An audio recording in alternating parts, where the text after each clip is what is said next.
study in Sweden? What do you study? Is it medicine? What is it that you study? Absolutely nothing. Let me explain because it sounds...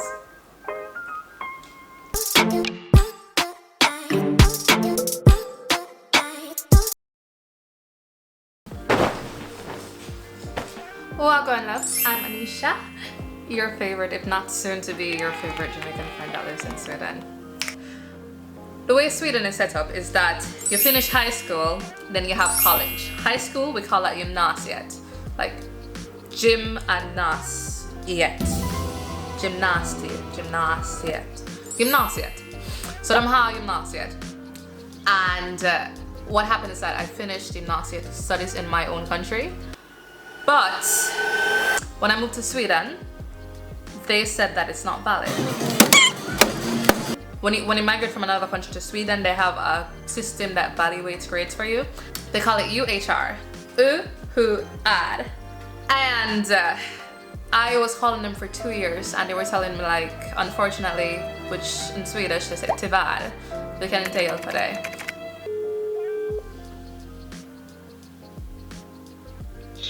Hejsan. Hej, god morgon! Jag heter Anisha och jag har skickat in min intyg till ni. Så tyvärr, det finns inte mycket jag kan hjälpa dig med det just nu. Tack så mycket. Ja, absolut. Det var det bra. And that sucked. So for 2 years I was visiting them. I lived in Gothenburg at the time. So I would take the train up to Stockholm, visit them, call them, email them. I would be on their like white on rice. And they finally evaluated my grades. What happens is that you need 2,200 points to graduate gymnasiet. Because this is getting too much, I'm gonna grab my little beer. You need 2,200 points to graduate gymnasiet. And the grades that they evaluated for me was only half of that. And when I asked them if I can use it to apply for university, they said that I can't. Wow. So I can't go to university with the points that I have because it does not match up to Swedish grades. And the majority of the studies that I did like in high school, you know, you pick sciences or art, which is useless, or business studies. I did business studies. And when I did that, they didn't evaluate any of them at all. I did some sciences, didn't evaluate those either. So after 2 years of them updating their system to finally include Jamaican grades, they don't recognize most of my grades. Ooh. So instead I started to pay for exams and I got them like one by one. And finally I have half of the points that are necessary for university, but I cannot use them for university because they don't know if it's an A or a B or a C. So they don't know where to place me. Therefore, I have to do everything over from scratch. If you're moving to Sweden for studies, this may not apply to you. Thank you, Jesus! It is ghetto. I would not recommend it. If you're coming from a country like mine, I would not recommend it at all because it is so much stress, it's so much drama. It's like having a baby mama. It's so much stress, it's so much drama. And it took a while. So currently what I do is I study full-time. But before we get into that, if you move in here for studying, it will probably be very different for you. Unless you're coming from one of those countries like Jamaica, Iran, Iraq, Nigeria, third world basically. You know, are places that don't necessarily have ongoing relationship with Sweden. I don't know why.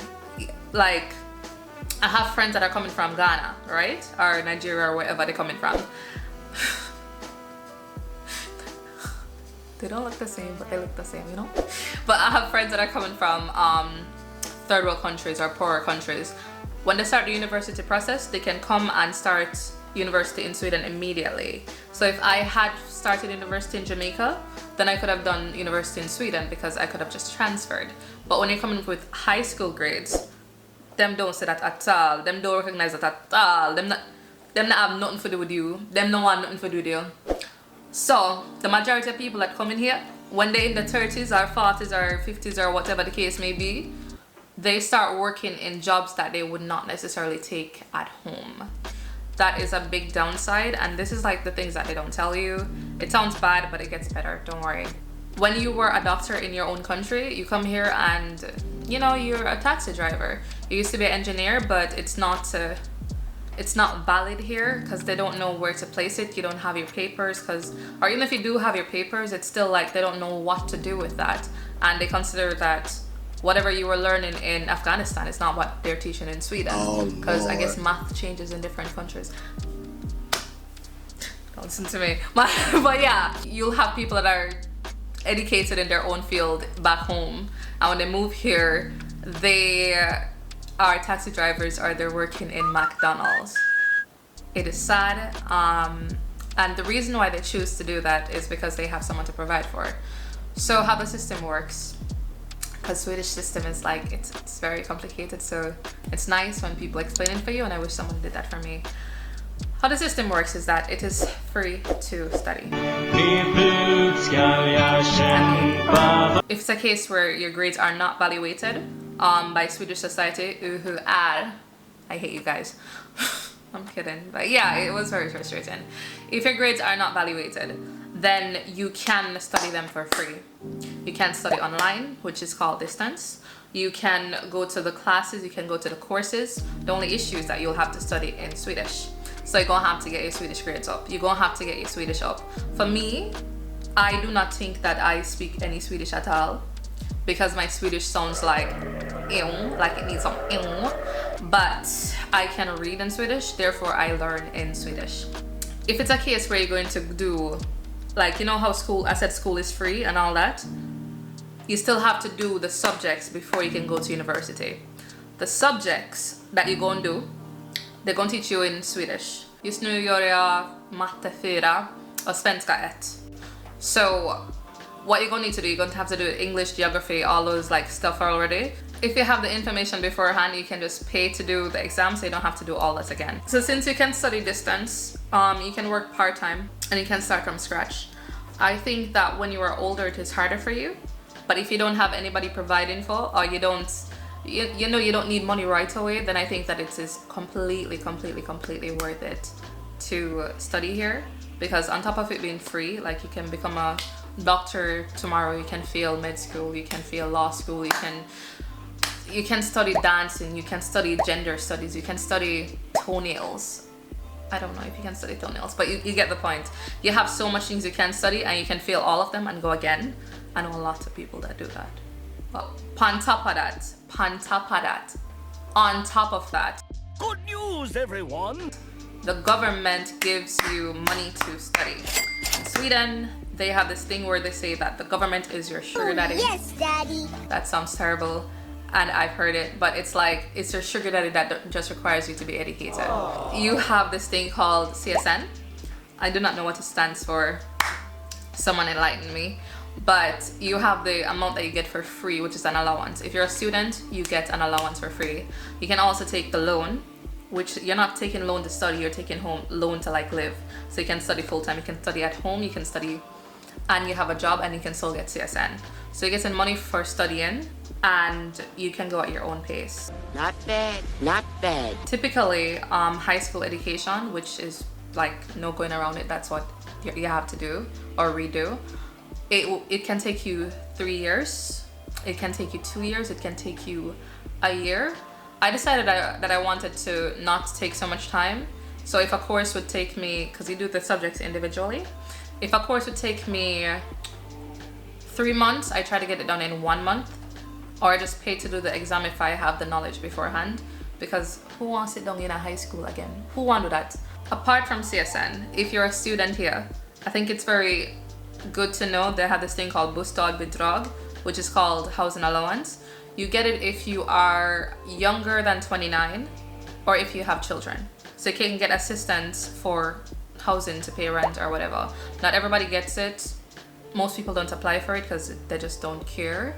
And you can also have a part-time job. Would I recommend studying in Sweden? If you have the grades, yeah. To start from scratch,